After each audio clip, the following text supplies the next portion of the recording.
Seja convosco. Pegue a sua Bíblia, abra um livro que o apóstolo Paulo escreveu aos Coríntios, capítulo 2. Isso, 1 Coríntios, capítulo 2, primeiro verso, diz assim: Eu, irmãos, quando fui ter convosco, não fui com sublimidade de palavras ou de sabedoria, anunciando-vos o testemunho de Deus, porque nada me propus saber entre vós, senão a Jesus Cristo e este crucificado. Eu estive convosco em fraqueza e em grande tremor. A minha palavra e a minha pregação não consistiram em palavras persuasivas de sabedoria humana, mas em demonstração de espírito e de poder, para que a vossa fé não se apoiasse em sabedoria dos homens, mas no poder de Deus. Todavia, falamos sabedoria entre os perfeitos, não porém a sabedoria deste mundo, nem dos príncipes deste mundo que se aniquilam, mas falamos a sabedoria de Deus, oculta em mistério, a qual Deus ordenou antes dos séculos para a nossa glória, a qual nenhum dos príncipes deste mundo conheceu, que se a conhecessem, nunca teriam crucificado ao Senhor da glória. Amém? Podemos assentar.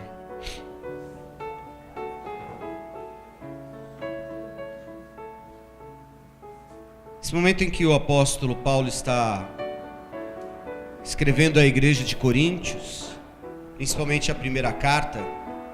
A primeira carta, ela é uma carta bastante dura, bastante difícil a essa igreja, porque ela era uma igreja na qual ela tinha algumas situações, algumas vivências muito difíceis, complicadas, muito falatório, muita fofoca, muito diz que me disse, muita inveja, porfia.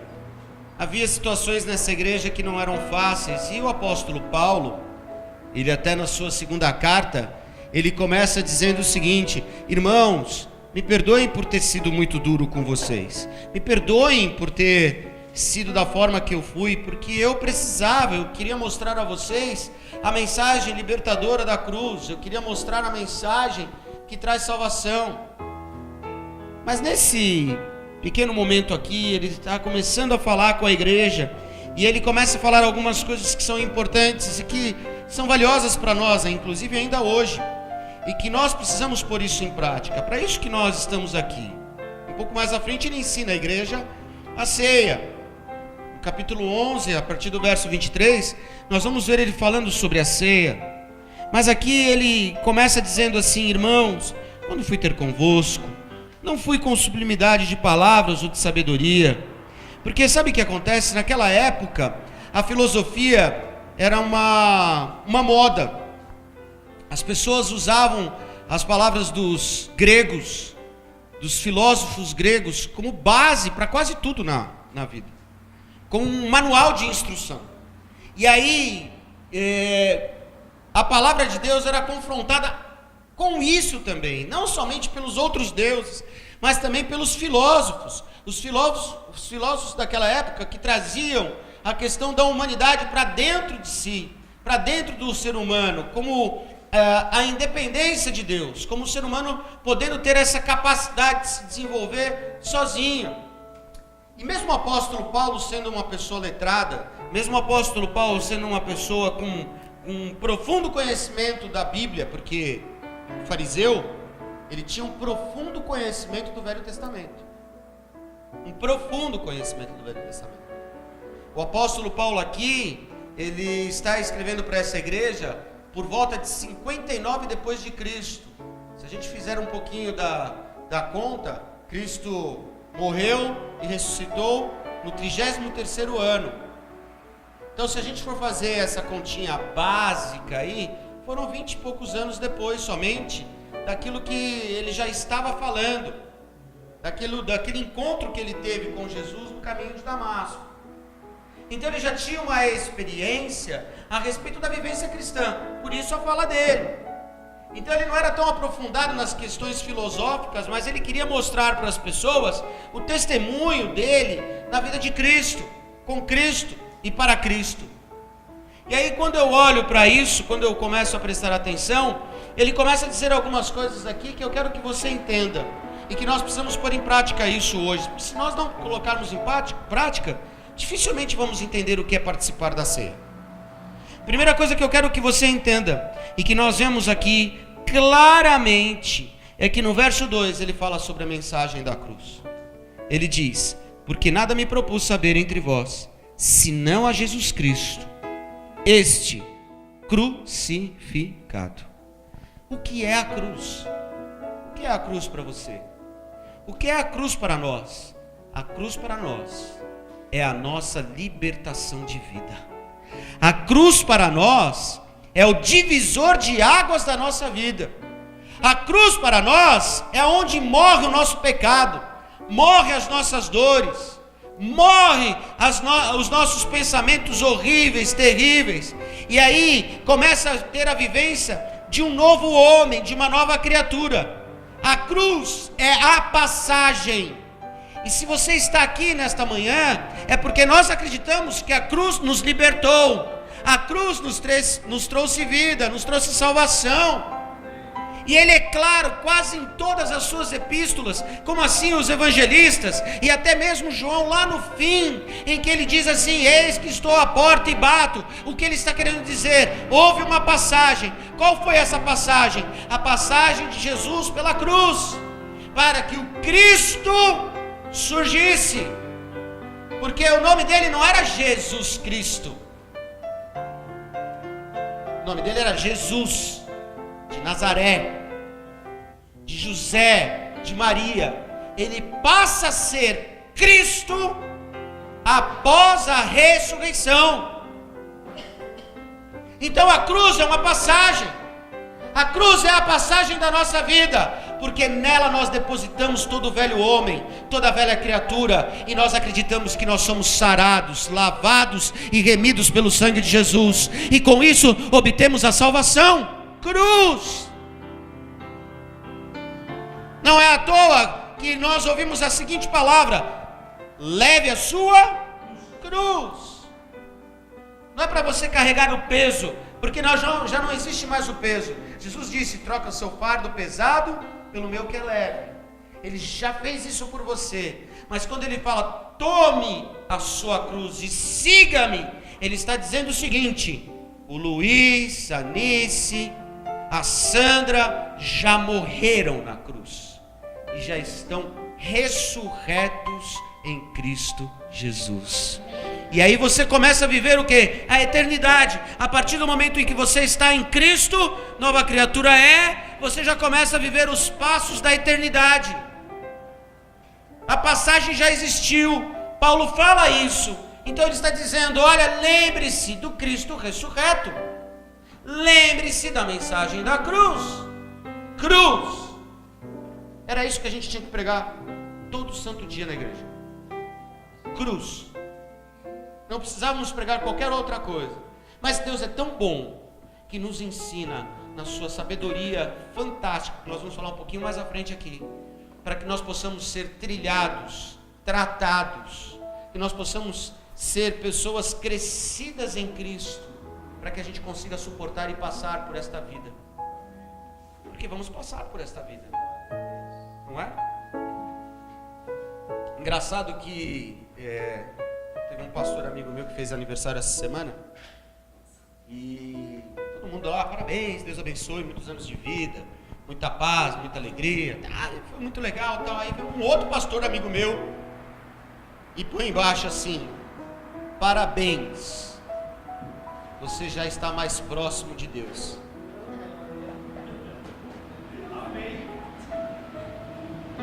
Aí eu dei risada, mas eu parei para pensar, mas é verdade. Cada ano que passa, estamos mais próximos de Deus. E olha que bom, para aqueles que estão em Cristo, que é nova criatura, morrer é lucro. Porque houve vida sofrida, não é? Tem aquela música, que eu esqueço sempre o nome do cantor, que diz isso, né? Vida sofrida, vida marcada, não é? Vida de gado. Hã? É Sérgio Reis? Não, eu acho que não é Sérgio Reis. Como é que é? Ele era magrinho, o cantor. Eu esqueci o nome dele. Zé Ramalho, muito bom, muito bom. É isso mesmo, Zé Ramalho. Não é? Vida marcada e vida sofrida. A nossa vida é mesmo, vou fazer o quê? Mas independente do sofrimento dessa vida, que ela vai acontecer, há a mensagem da cruz sobre nós. E a mensagem da cruz, ela é libertadora. Ela liberta o quê primeiro? Liberta a sua mente. Ela não liberta o seu coração. Desculpa te ensinar isso duramente, mas o apóstolo Paulo fala isso em várias outras oportunidades, mas é uma verdade. Primeiro ela liberta a tua mente, porque a tua mente é que te prende às coisas da sua vida pessoal, da sua vida mundana, da sua vida pregressa. É a tua mente que liberta. Tanto é que o apóstolo Paulo fala que você é levado cativo a todo entendimento de Cristo, a todo pensamento de Cristo. Liberta a tua mente, porque quando a tua mente é liberta, você começa a ter a adoração a Deus, que é prestar culto racional a Ele. Culto racional a Ele. E quando você presta culto racional a Ele, quando você tem a sua mente ligada à mente de Cristo, os seus sentimentos passam a ser os sentimentos de Deus. Mensagem da cruz. E aí ele continua dizendo para nós aqui, no verso 3, eu estive convosco em fraqueza, em temor e em grande tremor. O que ele quer dizer isso? Dependência de Deus. Quando nós acreditamos na mensagem da cruz, passamos por esse momento, quando nós estamos salvos, libertos, lavados e limpos pelo sangue de Jesus, ele quer dizer que nós precisamos o quê? Ser dependentes de Deus. Sermos dependentes de Deus. Somos dependentes de Deus? Ontem nós tivemos um pouquinho de experiências aqui agradáveis. Foi bom ontem? Foi diferente, né? Como foi gostoso. Ficamos dependentes de Deus. Totalmente dependentes de Deus. Não criamos prisões, não criamos amarras, não criamos situações nas quais a gente normalmente cria. Porque na verdade todo culto é uma liturgia, e essa liturgia ela não foi criada por Deus. Eu não tenho nem ideia como é que eram os cultos lá na igreja de Atos. Eu não sei como é que os apóstolos faziam lá. Alguém sabe? A gente só sabe alguns exemplos. A gente sabe que eles estavam lá reunidos em mais de 2.000 pessoas. Quando fala 2.000 pessoas, eram 2.000 homens. Ainda tinham mulheres, ainda tinham crianças. A gente não sabe quantas pessoas eram de verdade, mas estavam lá no templo reunidos. Daqui a pouco diz a palavra, veio um vento impetuoso, ingressou-se dentro do templo, e as pessoas foram impactadas pelo Espírito Santo. Como é que foi isso? Não sei. A liturgia de Deus não é a minha liturgia, mas nós criamos uma liturgia. E nós criamos liturgia por quê? Porque nós, no modo geral, somos independentes de Deus e criamos situações dentro da nossa vida que nós queremos tudo muito do jeito nosso.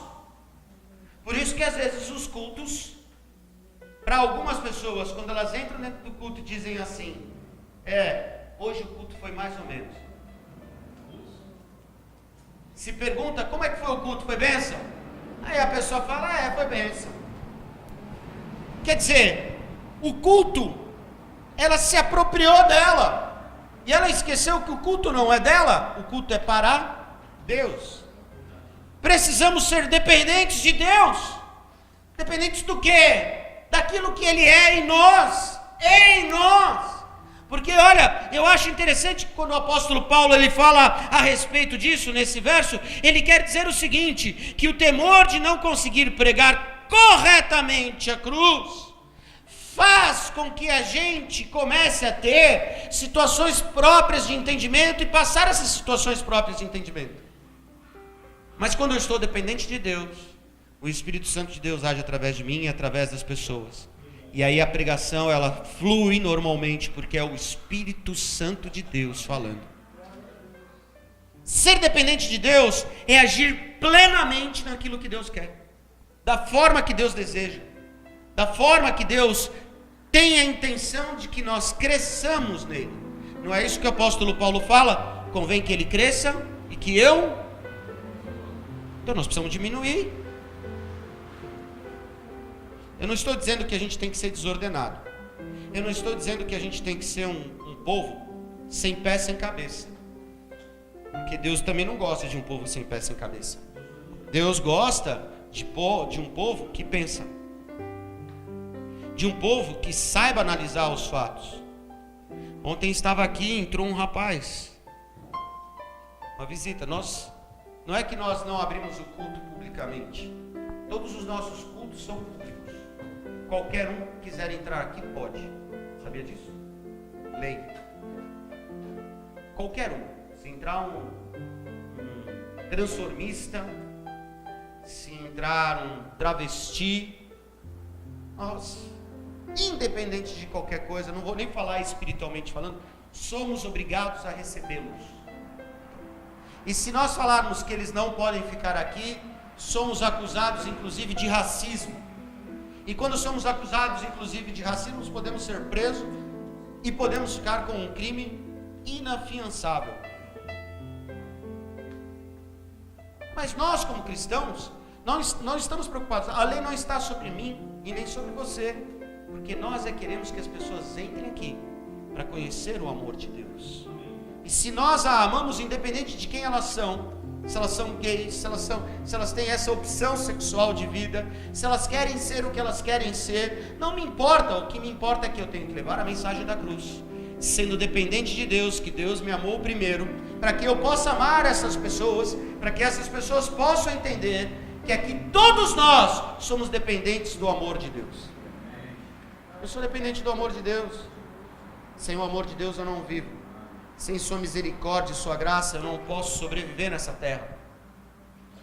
E o apóstolo Paulo, ele fala isso. Essa é a importância da pregação. Porque, sabe, amados, se nós acharmos que por nós mesmos podemos fazer alguma coisa, somos insuficientes. Totalmente insuficientes. E ele diz isso no verso 4. A minha palavra e a minha pregação não consistiram em palavras persuasivas de sabedoria humana, mas em demonstração de espírito e de poder. Tudo na nossa vida tem que ser através do Espírito Santo, sem exceção. Tudo. Eu sinto muito quando nós estamos aqui e não deixamos com que o Espírito Santo de Deus trabalhe na minha mente, na minha alma. Porque nós criamos um modelo. E as palavras humanas, as palavras que o apóstolo Paulo diz aqui, persuasivas de sabedoria humana, não adiantam. Por mais que eu tenha um grande conhecimento, por mais que eu leia sempre, por mais que eu vá atrás das coisas, por mais que eu aprenda, por mais que tenham coisas que me façam pensar bem, se não for através do Espírito Santo, nada funciona. Se a palavra de Deus não for pregada através do Espírito Santo, nada funciona.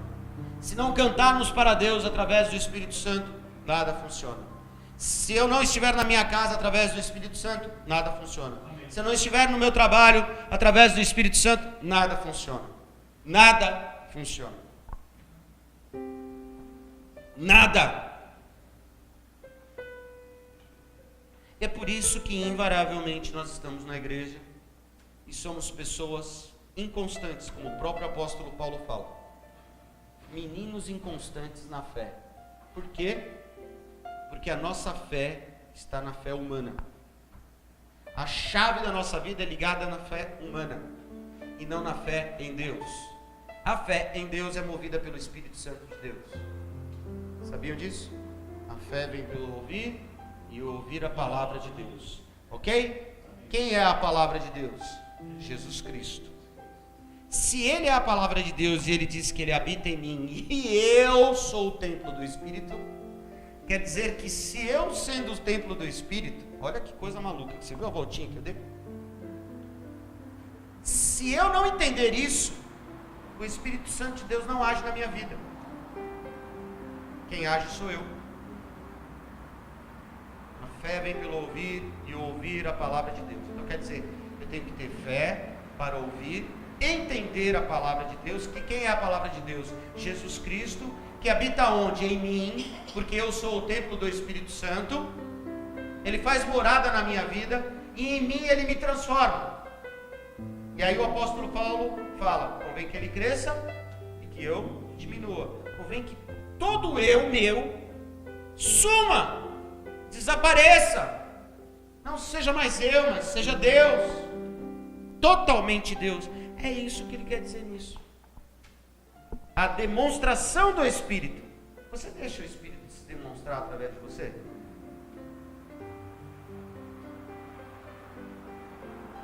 Você deixa? Porque participar da ceia é demonstrar que o Espírito está agindo em você. Você vai pedir perdão dos seus pecados que ainda existem. Você vai se arrepender e você vai dizer: Deus, age através de mim. Age através de mim. Tira de mim essas inconstâncias. Que o teu Espírito faça a constância da sua vida na minha vida.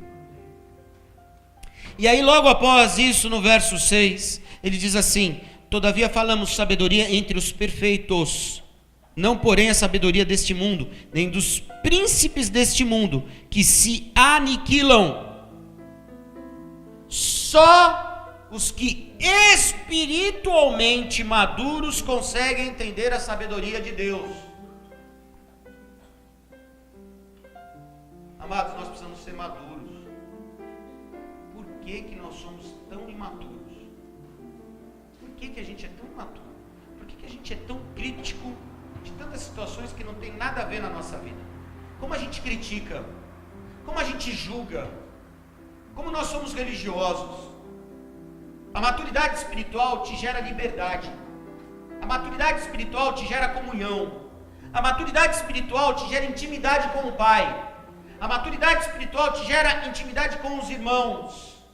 A maturidade espiritual te eleva a algo maior, que te deixa muito mais num nível próximo de Deus do que no nível próximo dos humanos. Porque o nível próximo dos humanos te leva a agir como humano. Deus não quer que você haja como humano. Deus quer que você haja como filho dele. Filho dele, espiritual. Estamos como estrangeiros nessa terra. E se eu estou como estrangeiro nessa terra, eu preciso viver espiritualmente. Sim! Tudo na minha vida tem que ser espiritual. Só um parênteses. Eu não tenho que espiritualizar tudo, mas eu tenho que ser espiritual em tudo. E o que quer dizer espiritualizar tudo? Você está andando num sol escaldante, como tem sido esses dias, correto? Aí você começa a passar um pouquinho mal. Você precisa tomar água, seu corpo físico necessita, mas você não toma. Aí você para, encosta a mão na parede e começa a dizer: ô capeta, ô capeta, está atrapalhando minha vida. Você espiritualizou uma coisa que não tem nada a ver para espiritualizar. Mas você pode ser espiritual e dizer: Deus, me ajuda a encontrar um lugar para eu tomar uma água. Totalmente diferente de ser espiritualizar as coisas e ser espiritual. Porque tem coisas que são as coisas da vida.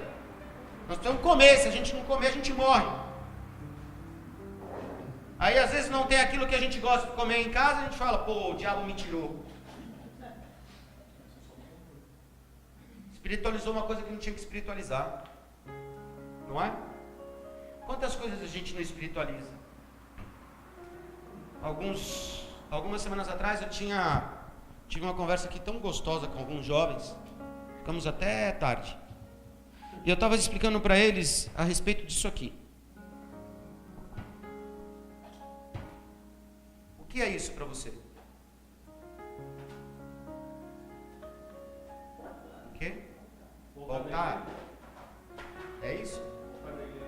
altar da igreja? Deixa eu explicar uma coisa para vocês. Isso aqui não é um altar. Nunca foi. Para nós, nunca foi e nunca será. Altar é o lugar aonde leva-se sacrifício. E quando nós pensamos que isso aqui é um altar, eu levo a consideração da lei, que era levar um novilho dentro do templo, um novilho puro, para ser sacrificado, para que houvesse perdão dos pecados. Então aqui a gente traz algum novilho? Não. Agora, por que isso aqui não é mais um altar? Porque todo o sacrifício foi levado na cruz do Calvário, no Cordeiro Santo que foi Jesus. Então isso não é um altar, é um palco. É um palco para que possa melhorar a nossa comunicação, para que você possa ver melhor, para que você possa entender melhor. Então não existe mais altar. Aonde está o altar hoje? Fala para a pessoa do seu lado, você é o altar. Porque se você é o templo do Espírito Santo, o seu coração é o altar de Deus. E quando você está entendendo isso, que você é o altar de Deus, a Bíblia fala a respeito de um sacrifício. Qual é o sacrifício? O sacrifício de louvor e adoração. Eu adoro a Deus com a minha vida. Ele fala o sacrifício vivo. Eu e você passamos pela cruz, de novo, passamos pela cruz, nossos pecados ficaram lá, toda a nossa vida passada ficou lá, e nós passamos a ser filhos de Deus, templo do Espírito. Nós somos o altar de Deus. Aqui é um palco. E eu já vi tanta coisa lançada humanamente para dizer que aqui tem que se fazer as coisas de uma maneira diferente. Toda a nossa vida tem que ser diferente. Não existe diferença desse lugar aqui para onde você está sentado. Eu tenho que me santificar aqui e aí. Aí e aqui. Não tem diferença. Mas a gente faz diferença, não faz? Hã? Eu faço. Você faz. Não deveria. Porque a sua vida tem que ser santificada aqui, aí, na sua casa, na sua intimidade, no seu trabalho. Santo é santo em qualquer lugar. Hã? Sim. Não, mas Vitória, você não sabia. Não tem problema, está sabendo agora, não é? Existia o altar na lei, era necessário, porque não tinha o Espírito Santo agindo nas pessoas. O Espírito Santo, ele era, Deus escolhia um ou outro para que ele habitasse, para que pudesse falar com o seu povo, para trazer libertação, entendeu? Então, hoje o Espírito Santo, após a ressurreição de Cristo, ele habita em nós. Jesus sobe, acende, ele fala: olha, fiquem tranquilos, meus filhinhos, fiquem em paz. Por quê? Porque o Espírito Santo Consolador descerá e habitará em vocês. E o que é isso aqui? Isso aqui é um púlpito, é um móvel. Simplesmente um móvel. Ele serve para quê? Para segurar o livro. E o livro, sem o Espírito, é um livro. O pregador aqui, se não se dispor a ser usado pelo Espírito, é apenas um falador. Digo mais, duro ainda. Eu dizia algo ontem. Eu fui buscar os certificados de batismo para a gente entregar hoje à noite para os batizados. E eu não lembro com quem estava lá conversando com um amigo, e aí eles começaram a falar do respeito, tá? Eu sempre tive muito respeito aos pastores da minha vida, sempre, e vou sempre continuar tendo, como o pastor João Manuel é para mim, né? Ele é um mestre, ele é um homem de Deus, como é o Carlos Júnior como meu amigo, como é o Cordeiro como meu amigo, pastores da minha vida, pastores, meu pai na fé, pastor Silas. Mas eu quero ensinar algo para vocês. que vocês precisam entender: eu estou como pastor, apenas estou, não sou pastor. Eu exerço essa função, ministerialmente falando, mas o verdadeiro pastor chama-se Jesus. O Senhor é meu pastor e nada me faltará. Se eu fosse esse pastor que vocês acham que deveriam ser, o Salmo 23 tinha que caber a mim. Não cabe. Eu não consigo fazer completo tudo para vocês. Eu vou faltar, eu vou errar. Eu talvez vou pregar um dia algo que não esteja correto. Talvez eu tenha tido um entendimento que não foi agradável. Mas o pastor não tem que ser perfeito? Aí falam assim: o anjo de Deus na igreja. Quem já ouviu isso? Em Apocalipse está escrito isso. O anjo de Deus na igreja. E quem é o anjo de Deus na igreja? Pastor. Qual pastor? Então não sai no caso do seja, não seria aquele que está falando. Certo? Vamos lá ler? Vamos pegar todo o contexto? Duro o que eu estou falando é contra mim. Por quê? Porque o pastor, ele está como pastor. O missionário está como missionário. O mestre está como mestre. O líder, o ministro de louvor, ele está como ministro de louvor. O que ele é então? Ele é um missionário, um enviado de Deus. Mas eu não tenho essa potência, esse poder, essa autorização de ser alguém que eu não sou. Eu sou apenas um instrumento de Deus na mão, um instrumento nas mãos de Deus. Você me deve respeito por quê? Por um motivo. Porque eu junto com você fazemos parte do corpo da igreja, membros. E porque nós nos amamos, nos respeitamos. E eu apenas estou numa função na qual é liderar você durante um período da sua vida, junto contigo, pelo caminho que o Senhor quer que a gente siga. E aí você me respeita, mas eu também te respeito. Eu sou teu irmão em Cristo Jesus. Então, não façam de mim alguém maior do que eu sou. Não sou. Não sou. Você me respeita porque somos irmãos em Cristo. Ponto. É muito duro quando a gente começa a aprender certas coisas, mas isso é a sabedoria de Deus. E ele fala isso um pouquinho mais à frente aqui, ó. Mas falamos a sabedoria de Deus oculta em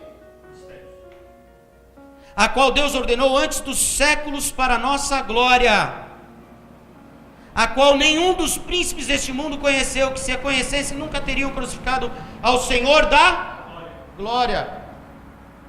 Qual é o maior mistério da Bíblia? Alguém sabe? O maior mistério da Bíblia é um ser dentro de outro ser. É o Espírito Santo de Deus dentro de você.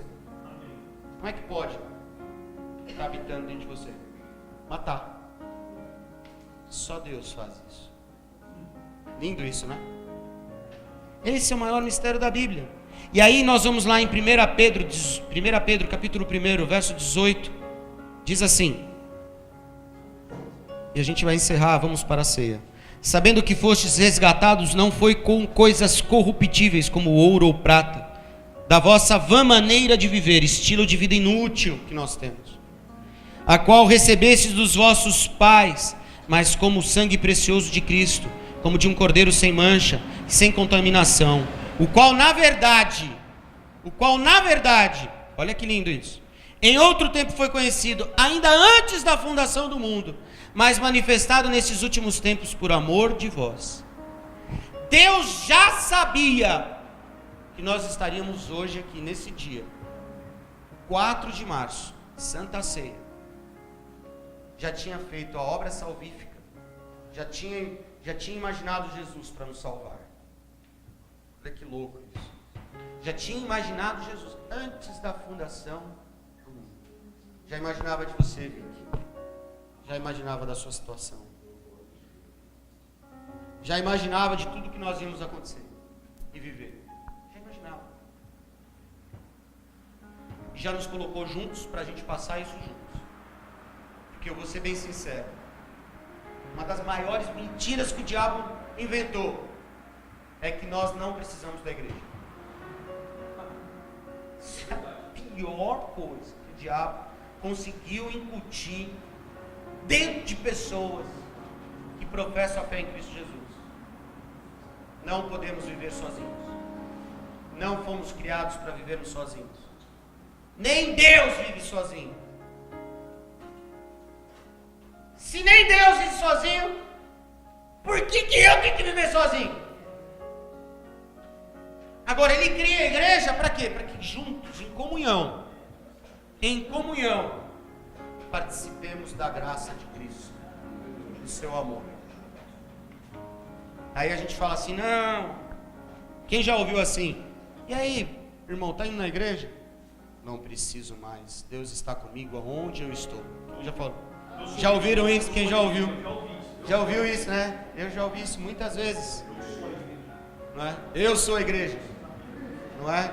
Seu melhor amigo deve dizer, eu sou universal. Não é? Realmente nós somos o templo do Espírito Santo. Mas o templo do Espírito Santo precisa viver em comunhão. Porque se ele não vive em comunhão, ele não entende a comunhão do Pai, do Filho e do Espírito Santo. Se ele não entende o que é essa comunhão, ele não vive a plenitude do Espírito na sua vida. Só se vive a plenitude do Espírito quando eu estou junto com você e você junto